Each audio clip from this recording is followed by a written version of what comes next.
What's going on, ladies and gents? Robert Sykes, KetoSavage.com, and today I'm going to talk about sleep because I've had some interesting findings with regards to my sleep. I just experienced the best night's sleep ever according to my Oura ring, and I think I may know why, so I'm just going to dive into that right now.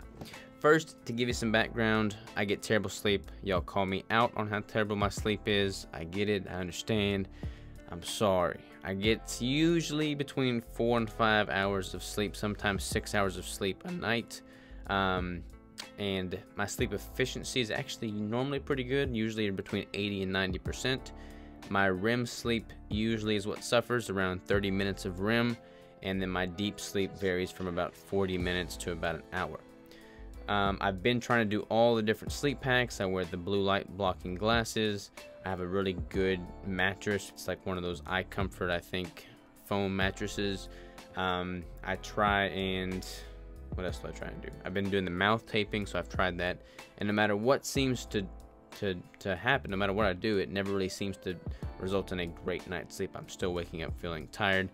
I know the majority of that emphasis on the Oura ring is placed on sleep time, and I don't get much sleep time, so that's my biggest knock. However, this past weekend I got my best night's sleep ever, so I want to dive into some of the findings there and why I think that may have been the case. So let's first dive into the actual Oura ring app. I'll show you kind of what I've got going on there, and we'll look and see what that looks like firsthand. So diving into my phone right now. Alright, so we have the sleep from last night, which actually wasn't too bad. I got 6 hours and 17 minutes of total sleep time. Time in bed 7 hours and 11 minutes. Sleep efficiency 87%. Resting heart rate 48 beats per minute. So if you scroll down, you can see the REM sleep and deep sleep broken down.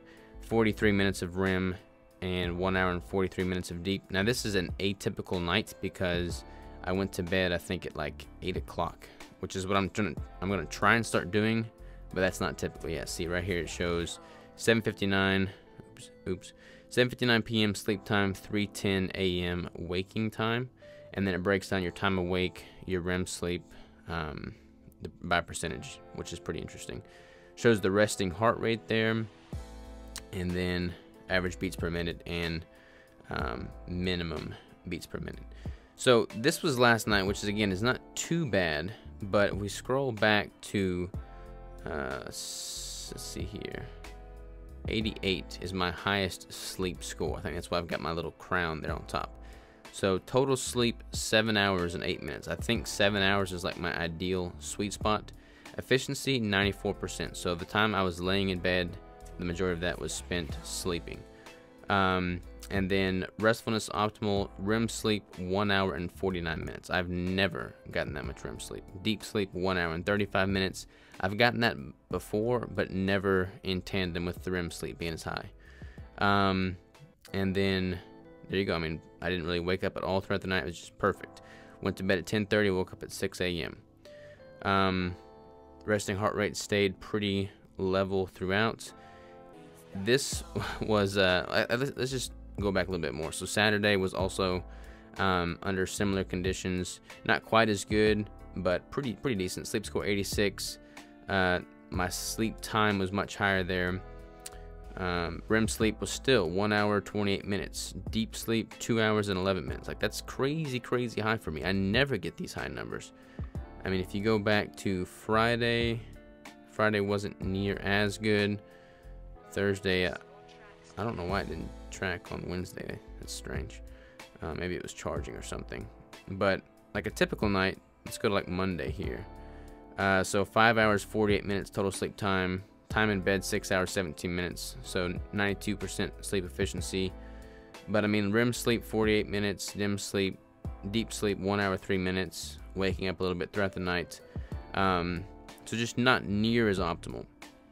So let's bounce back to me here, and we'll talk about why I think this is, and it's pretty interesting. So this past weekend I was at the farm with Danny, Anthony J, and we were just chilling. We had, we were out in the middle of nowhere at my family farm. We were shooting guns, blowing things up. I posted a video on that earlier, but there was a couple factors that I think led to me having great sleep. And it's interesting because neither of them had very good sleep. Their sleep was pretty much terrible the whole time they were there, and my sleep was the best it had ever been.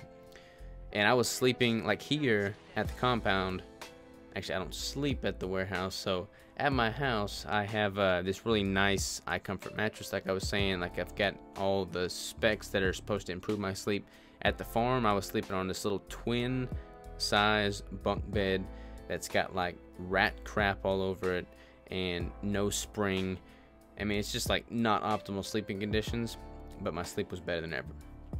And I think the main factor for that is there was no interaction on the cell phone, no interaction on the computer, and no stress. Like, there was zero blue light because I spent the entire time outdoors where there's no cell service. So I never got on my computer, never got on my phone, there was no internet. I could just disconnect from that world completely. And in doing so, I also lost a lot of stressors. So when I'm outside, when I'm out in the woods, I'm like at peace. Like, I can't work on business stuff.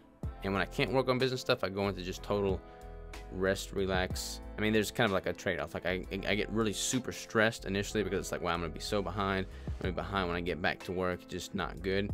But then when I recognize that, okay, I'm here right now, let's make the most of this moment and be in the moment, and I recognize that I can't get any work done on the computer or online, I just disconnect completely.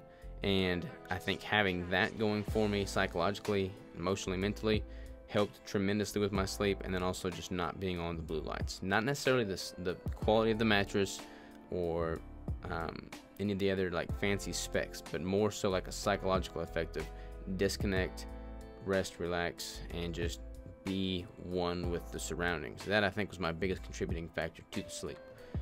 So, to bring this full circle and recap, if you work, if you're in a lot of stress, if you're an entrepreneur, if you're busy, you know, you can't always get a good night's sleep because you always have these things working on. At least this is what I've found for me personally. But what I'm going to start doing is at least one day a week, probably on Sunday, I'm not going to use my phone or my computer at all. And I'm going to imagine that I'm out at the farm where there's no service, so there's no point in even being on the phone or computer. But completely 100% disconnecting, not being stimulated by that blue light, and then just being in the moment. So Sunday is going to be a day for me to just like spend time with Crystal, not be on my phone, not be on my computer. And I'm going to test that theory and see if it significantly improves my sleep. But, you know, there's all these crazy fancy sleep gimmicks, you know, and they might not necessarily be gimmicks, but there's all these supplements, there's all these sleep aids, there's all these, you know, hacks. But this really illustrated to me that just simply disconnecting and not being stressed is probably the biggest contributing factor to a good night's sleep for me. So that's what I'm going to test out this weekend, this Sunday, and that's all I got to say about that. So hope you found this interesting. Get you an Oura ring. These things are awesome. It's a great way to test things and see how your body's responding. I will see you tomorrow.